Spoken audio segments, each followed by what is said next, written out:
ఏ విధమైనటువంటి గొంతు ఈ రాష్ట్రంలో విననీయము, వినబడనీయము.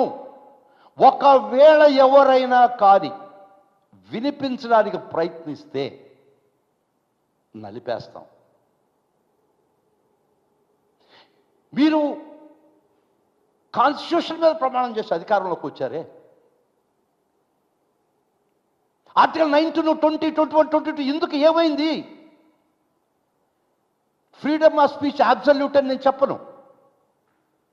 It is not full right. It is being controlled by other conditions. అది ఆల్రెడీ ఉంది రాజ్యాంగంలో. ఆల్రెడీ ఐటీ యాక్ట్ ఉంది. What is obscenity is defined by the IT act. What are the offences అనేది బిఎన్ఎస్లో వచ్చేసినాయి సెక్షన్లో, ఐటీ యాక్ట్లో ఉన్నాయి. మీరు కొత్తగా తెచ్చేది వీటికన్నీ మించి. అంటే మిమ్మల్ని విమర్శిస్తే వాళ్ళు ఉరి తీసేయాలని తెస్తారా చట్టం? ఈ విధంగా రాజ్యం వెళ్ళాలనుకుంటున్నారా చంద్రబాబు నాయుడు మీరు? ఖచ్చితంగా మీరు కానీ, నేను కానీ, సామాన్యుడు కానీ ప్రతి ఒక్కరూ రాజ్యాంగాన్ని తలదించాల్సిందే, జ్యుడిషియరీకి తలదించాల్సిందే వారు చెప్పిన ఇంటర్ప్రిటేషన్. మీరు 111 అప్లై కాదు అని చెప్పినా కూడా మీరు వింటున్నారా? ఇంకా మీకు మిగిలినది మిమ్మల్ని గురించి ఒక చిన్న డిసెంట్, మీ యొక్క పాలన మీద అవినీతి కానీ, మీరు ఇచ్చినటువంటి హామీలు వైఫల్యాన్ని గురించి ఈ రాష్ట్రంలో ఎవ్వరూ ప్రశ్నించడానికి లేదు అని మీరు చట్టం తెచ్చే పని అయితే తేండి. ప్రజలకు ఇంకా మార్గం లేదు కదా. కానీ కోర్టు ముందర ఖచ్చితంగా మీ యొక్క చట్టాలు నిలబడవు కదా. నిలబడే లోపల మీరు చేసే డ్యామేజ్ చేసేశారు కదా, చేస్తారు కదా.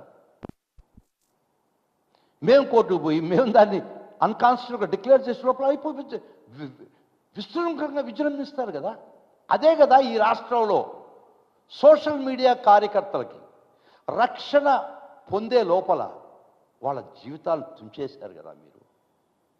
ఒక్కొక్క వ్యక్తిని 10 కేసులు రాష్ట్రమంతా తిప్పింది మీరు కాదా? Leave it. మా నాయకుడు కానీ, మా నాయకుడు కుటుంబానికి కానీ, మమ్మల్ని కానీ సోషల్ మీడియా మీ ఫేక్ ఫ్యాక్టరీస్లో కొన్ని వందలు ప్రతిరోజు మీరు పెడుతున్న పోస్టింగ్స్, మా నాయకులు ఎస్పీ గారి కాడి నుంచి డీజీపీ కాడి నుంచి మేము వినతి పత్రాలు ఇస్తే కేసు రిజిస్టర్ చేస్తున్నారా మీరు? మీరు మొహం తప్పి చెల్లిపోలేదు ఆఫీసుల నుంచి. మేము మా నాయకులు పోయి మీకు వినతి పత్రం, మీరు మీ సోషల్ మీడియా పోనీ ఈ సోషల్ మీడియా ఈ వ్యక్తి మమ్మల్ని ఇంత దుర్మార్గంగా మాట్లాడుతున్నారు, ఇంత నీచంగా మాట్లాడుతున్నారు, ఇంత అబ్సీనిటీగా మాట్లాడుతున్నారు అని మీకు రిపోర్ట్ ఇస్తే మీరు కేసు రిజిస్టర్ చేస్తున్నారా? పేర్లొద్దు, ఒక్కొక్క వ్యక్తి ఎంత నీచంగా మాట్లాడుతున్నారు మమ్మల్ని, మా నాయకుల్ని, నాయకుల కుటుంబ సభ్యులను కూడా మీరు వదిలేరా? ఎవరైనా కానీ మాట్లాడితే ఇప్పుడు కొన్ని వందల సోషల్ మీడియా వాడు ఒక్కడి మీద పడుతున్నారు. మీకు ఈ చట్టాలు వర్తించవా? దారిని పోతుంటే కప్పం దొక్కితే రావాన్ని అరుస్తాయి, రాముడు వచ్చి రక్షిస్తాడని. రావుడే కప్పం దొక్కితే కప్ప ఏమని అరవాలా? చట్టం చేసే మీరే చట్టాన్ని అతిక్రమించి కొన్ని వేల కేసులు పెట్టి మీ యొక్క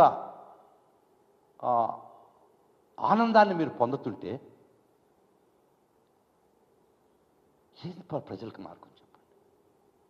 మీ యొక్క వైఫల్యాలు మేము ప్రశ్నిస్తే, పార్టీ తరఫున ప్రశ్నిస్తే, వ్యక్తిగతంగా ప్రశ్నిస్తే కొత్త చట్టం తీసుకొచ్చి మిస్ఇన్ఫర్మేషన్ గురించి మీకు చెప్పా ఇప్పుడు దాకా.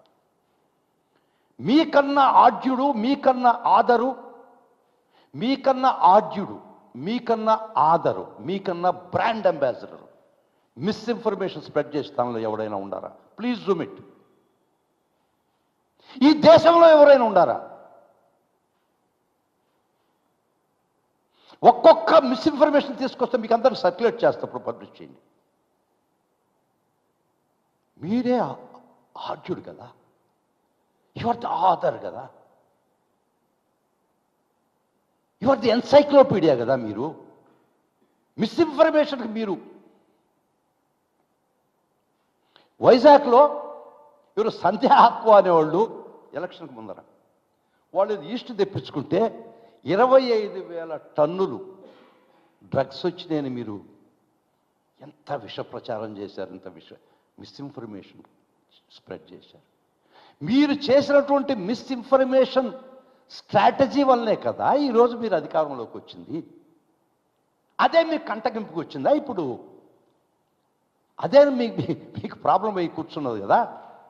సో దీని GO you are searching for a platform, you are searching for a remedy, you are searching for a suitable draconian లా.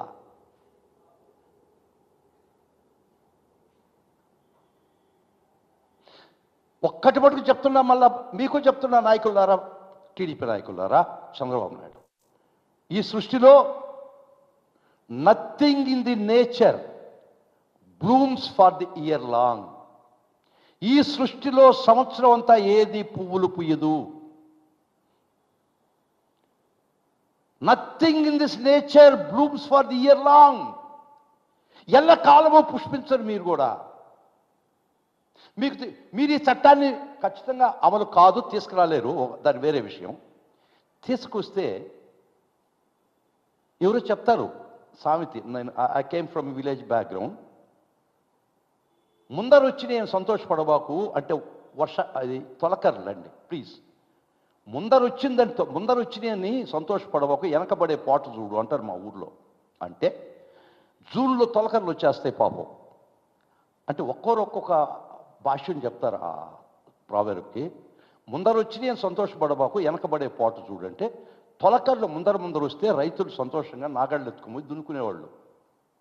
వెనక అంటే తర్వాత వర్షాలు రాకుండా ఆగిపోతే నువ్వు పడే పాటు చూడు అని దాని అర్థం.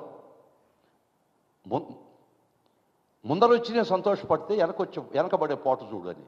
అట్లా మీరు చట్టం తీసుకురాగలిస్తే అత్తా ఒకింటి కోడలే కదా.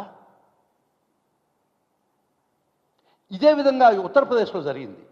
ఉత్తరప్రదేశ్లో 438 యాంటిసిపేటరీ బిల్ లేదు. బిట్వీన్ మాయావతిగా అండ్ ములాయం సింగ్ రెజిమ్స్ మారుతున్నప్పుడు ఒక్క ప్రభుత్వం స్టేట్ అమెండ్మెంట్ తీసుకొచ్చి 438 యాంటిసిపేటరీ బెయిల్ ప్రొవిజన్ తీసేసింది ఉత్తరప్రదేశ్లో. అపోజిషన్ చాలా ఇబ్బంది పడింది యాంటిసిపేటరీ బెయిల్స్ లేక. మళ్ళీ వీళ్ళు అపోజిషన్ అధికారంలోకి వచ్చింది, వాళ్ళు కూడా దాన్ని అట్నే ఉండి దాన్ని మళ్ళీ తిరిగి తీసుకురాలేదు, ఎందుకంటే అవతల నేర్పించడానికి. సరే మళ్ళీ వీళ్ళు అధికారంలోకి పోయారు, వాళ్ళు అరుస్తున్నారు ఇది అన్యాయం, అక్రమం, యాంటిసిపేటరీ బిల్ లేకుండా చేసిందని తీసుకొచ్చిన వాళ్ళే. మళ్ళీ వాళ్ళ అధికారంలోకి వచ్చారు, వీళ్ళ మీద పడ్డారు యాంటిసిపేటరీ బిల్స్ లేని పరిస్థితుల్లో. కాబట్టి అత్తా ఒక్కింటి కోడలే అమ్మ, గుర్తుపెట్టుకోండి. మీరు ఎల్లకాలం పుష్పిస్తుందా ఏ చెట్టు కూడా సృష్టిలో?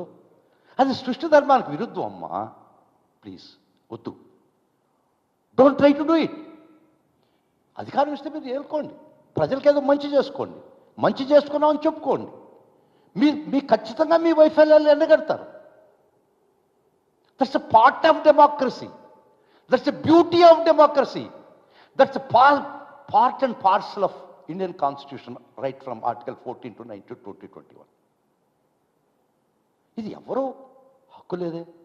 నీకు నిజంగా అఫెండ్ అయితే, తప్పుడు ఇన్ఫర్మేషన్ రాస్తే, ఆల్రెడీ చట్టాలు ఉన్నాయే, బిఎన్ఎస్లో ఉంది, ఐటీ యాక్ట్లో ఉంది, డిఫమేషన్ వేసుకో. ఇప్పుడు ఒక్కొక్కటి కానీ చదవదలుచుకుంటే కాలాతీతం అయిపోద్ది. మీరు స్ప్రెడ్ చేసినటువంటి ఏది నిజం ఏది అబద్ధం, ఏది నిజం ఏది అబద్ధం అని బుక్లెట్ ఉంది నా దగ్గర. మీరు మొదట ముద్దాయి కింద రారా? దీనిలో వస్తారా రారా? మీరు సిద్ధమా? మీ యొక్క ఔన్నత్యం గొప్పతనం చాటుకోండి. ఎస్, ఇట్ ఈస్ మీ. ఈ మిస్ఇన్ఫర్మేషన్ స్ప్రెడ్ చేసింది నేను, ఆధారు నేను తీసుకుని చట్టానికి నేనే తల ఉంచుతానని మీరు వస్తారా? నిజాయితీ ఉందా? ఎందుకండి ఒక సామాన్యుడు, ఏ ఫైట్ బిట్వీన్ మైట్ అండ్ మీక్, అ mighty state one side and మీక్ ఇండివిజువల్ ఒక పక్క. ఉండే చట్టాలు చాలండి. ఆ చట్టాలు దుర్వినియోగం పరుస్తున్నారని మా ఆవేదన. ఉండే చట్టాలను కూడా పీడీ యాక్టులు పెట్టారా? 311 పెడతారా? ఏమనుకున్నారు దాని పర్యవసానం? ఒకవేళ 311లో శిక్ష పడితే లైఫ్ వరకు పడుతుందండి, లైఫ్. ఒక సోషల్ మీడియాలో పోస్టింగ్ పెడితే జీవితం, వాడు కండెమ్డ్ ఫర్ ఎవరా? అది నిజంగా తప్పే.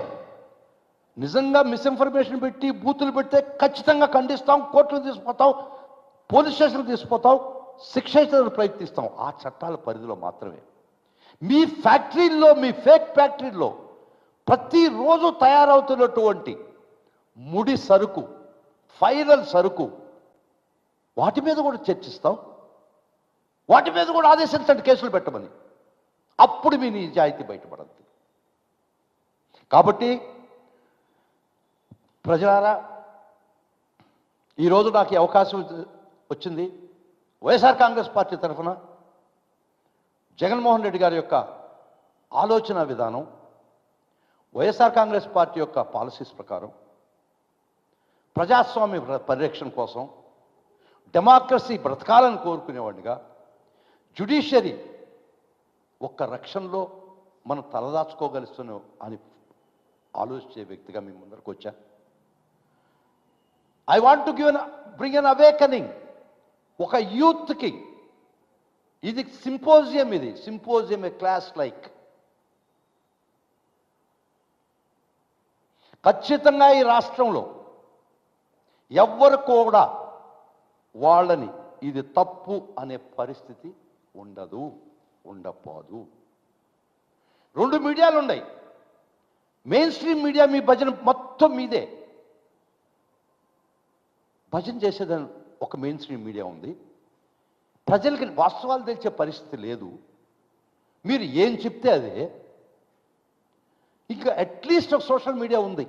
మీ ఇది తప్పు, ఎమ్మెల్యే ఇక్కడ తింటున్నాడు, ఇక్కడ దోసుకుంటున్నాడు, ఇసుక తింటున్నాడు, భూములు తింటున్నాడు, గాలి తింటున్నాడు, నీరు తింటున్నాడు అని. అయిపోయాయి, చాప్టర్ క్లోజ్. ఎవడైనా కానీ పోస్టింగ్ పెడితే అయిపోయింది, వాడు చాప్టర్ అయిపోయింది. సో ఇఫ్ ఎనీబడి, ఎవరైనా ఈ విధంగా అణిచివేత ధోరణితో ప్రభుత్వాన్ని నడపలేరు. అణిచేస్తారు, చట్టాలు ఉంటాయి. ప్రతి దేశంలో కూడా డెమోక్రసీ వర్ధిల్లాలంటే చట్టాలు సమంగా అమలుపరచాల. డ్రకోనియన్ లాస్ని ఏ దేశంలో కూడా, దుర్మార్గమైన క్రూరమైన చట్టాలు ఏ దేశంలో ఉన్నా కూడా ఆ దేశంలో డెమోక్రసీ కూలిపోయి, ఆ ప్రభుత్వాలు కూలిపోయినాయి. వద్దు, లెట్ us లవ్ డెమోక్రసీ. ఇటువంటి ప్రయత్నాలు చేయొద్దు. చేస్తే లీడ్ అవుద్దేమని భయపడుతున్నాను నేను. వద్దు వద్దు వద్దు, let's not do that. Let us confine our selves to the constitution of India. Let us confine to the writ of this honourable courts. And let us confine to a fair governance. Not a biased governance, not a victimization governance. Fair governance. Do whatever you promised for the poor. మీరు చెప్పినటువంటి అమలుపరచండి, వాళ్ళకి ఇచ్చిన హామీలు నిర్వర్తించండి. ఎవరికి అసలు మీకు అర్థమే కాదు. మీరంతా సక్రమంగా పాలిస్తే ఎవరికి నోరు తెరిచి మీ మీద ఏళ్ళు చూపించడానికి లేదు కదా. ఎందుకు భయపడుతున్నారు మీరు? ఎందుకు రకరకాల చట్టాలు తీసుకురావాలని ప్రయత్నిస్తున్నారు? అయినా అవి చట్టం ముందర నిలవు. యువత మీకు ఒక్క మాట చెప్తుందా, ఏ ప్రభుత్వం కానీ చరిత్రలో ప్రజా వ్యతిరేకతతో ఎవరు పాలించలేరు. It can be done for some time, but it cannot be done for all the time. మన చేతిలో ఓటు ఆయుధం ఉంది. మన చేతిలో బ్రహ్మాండమైనటువంటి రాజ్యాంగం ప్రసాదించినటువంటి ఓటు హక్కు ఉంది. అదే దాంతో ఈ ప్రభుత్వాలు దిగొస్తాయి, ప్రభుత్వాలు తారుమారవుతాయి. అత్తా ఒక ఇంటి కోడలే, గుర్తుపెట్టుకోండి. సంవత్సరం పొడుగుతా సృష్టిలో ఏ చెట్టు పువ్వులు పూయదు, గుర్తుపెట్టుకోండి. మీరు ఒకవేళ ఇటువంటి డ్రకోనియన్ లాస్, క్రూరమైన చట్టాలు తెచ్చే దానిలో సఫలీకృతం అయితే దానికి మొట్టమొదట బలయ్యేది మీరే. వద్దు, let stop it. So this is what I want to say to the youth of the state. And to the YSR Congress party కానీ సోషల్ మీడియా యాక్టివిస్ట్ ఖచ్చితంగా అన్యాయం జరిగితే పార్టీ ఖచ్చితంగా భరోసా ఇస్తుంది. కానీ ఒక్కటి మటుకు చెప్తున్నాం బాబు, ఎప్పుడుకి రెస్క్యూ ఈ ఈ ఈ చట్టాల కోరలో నలిగిపోతున్న ప్రజలారా, లెట్ అస్ అపోజ్ దిస్. ఈ ప్రభుత్వం మనుగడ చేస్తే ఇటువంటి చట్టాలకి 100 వస్తాయి. ఎలక్షనీరింగ్ చూసాం మనం ఈ రాష్ట్రంలో ఎలక్షన్ అనేది ఒక ప్రహసనంగా జరిగినటువంటి జెడ్పీటీసీ ఎలక్షన్ కళ్ళతో చూడలేదా? Absolute power corrupts absolutely. ప్రతి వ్యవస్థ మీరు పట్టులోకి తెచ్చుకొని ఒక రాజ్యాంగాన్ని, ఒక ప్రజాప్రభుత్వాన్ని కళ్ళతో చూపించారే, దృశ్యం సినిమా చూపించలేదా మీరు మొన్న జెడ్పీ ఎలక్షన్లో? ఇదే ప్రజాస్వామ్యం. ఎల్లకాలం జరగదు. ఈ యొక్క ట్రెండ్ సెట్టర్ కాబోకండి. ట్రెండ్ సెట్టర్ మీరు కావద్దు, ఎవరు కాకూడదు. బ్యాడ్ ట్రెండ్స్, మంచి ట్రెండ్ సెట్టర్ కాండి, ఫాలో అవుతారు మిమ్మల్ని అందరినీ. మీరు ఇటువంటి బ్యాడ్ ట్రెండ్స్ మీరు సెట్టర్స్ అయితే అది మీకు షట్టర్స్ అవుతాయి. So thank you very much. Any questions? Any questions, please?